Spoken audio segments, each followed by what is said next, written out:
നാളെ മാറ്റാൻ ഇന്നൊരു തീരുമാനം മതി. ആദ്യപടി ഇവിടെ നിന്ന് തന്നെ തുടങ്ങാം. ഇനി യാത്ര തുടങ്ങാം നിങ്ങളുടെ സ്വപ്ന കരിയറിലേക്ക്. Chithara women's academy, SMB junction, Shoranur, opposite private bus stand, Pattambi.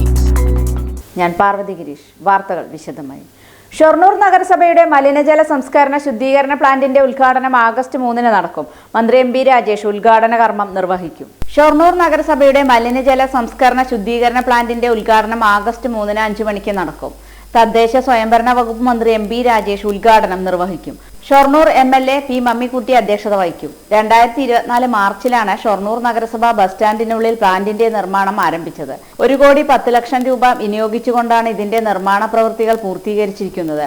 ഒരു ദിവസം 25,000 ലിറ്റർ മലിനജലം സംസ്കരണം നടത്തി ശുദ്ധീകരിക്കാൻ കഴിയുന്ന ആധുനിക രീതിയിലാണ് പ്ലാന്റിന്റെ നിർമ്മാണം നടത്തിയിരിക്കുന്നത്. ഷൊർണൂർ നഗരസഭയിലെ ഒരു പ്രധാനപ്പെട്ട പ്രോജക്റ്റാണ് സീവേജ് ട്രീറ്റ്മെന്റ് പ്ലാന്റ്. ഒരു ദിവസം 25,000 ലിറ്റർ മലിനജലം പ്രോസസ്സ് ചെയ്യുന്ന ഏറ്റവും ആധുനിക രീതിയിലുള്ള ട്രീറ്റ്മെൻറ്റ് പ്ലാന്റാണ് ആഗസ്റ്റ് 3 തദ്ദേശ സ്വയംഭരണ വകുപ്പ് മന്ത്രിയായിട്ടുള്ള ശ്രീ MP രാജേഷ് ആഗസ്റ്റ് 3 5 മണിക്ക് ഉദ്ഘാടനം ചെയ്യും. ചടങ്ങിൽ നമ്മുടെ ഷൊർണൂർ മണ്ഡലം MLA ആയിട്ടുള്ള P മമ്മിക്കുട്ടി അധ്യക്ഷനാകും.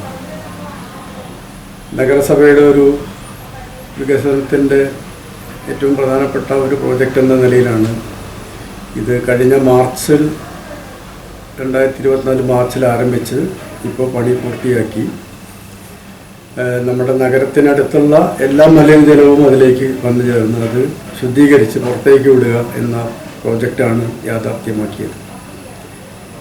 നഗരസഭയിലെ വിവിധ വികസന പ്രവർത്തനങ്ങളോടൊപ്പം റോഡ്, വെള്ളം, വെളിച്ചം, ആരോഗ്യം, ഇതിനൊക്കെ പുറമെ പുതിയൊരു പ്രോജക്റ്റാണ് നമ്മുടെ നഗരസഭ ഏറ്റെടുത്ത് ചെയ്യുന്നത്. അതിനകത്ത് നമ്മുടെ നാട്ടിലെ എല്ലാ ജനവിഭാഗങ്ങളുടെയും സഹായ സഹകരണങ്ങൾ കൂടി ഇതിൻ്റെ ഭാഗമായിട്ടുണ്ടാകണം എന്നുകൂടി ഈ അവസരത്തിൽ അഭ്യർത്ഥിക്കുകയാണ്.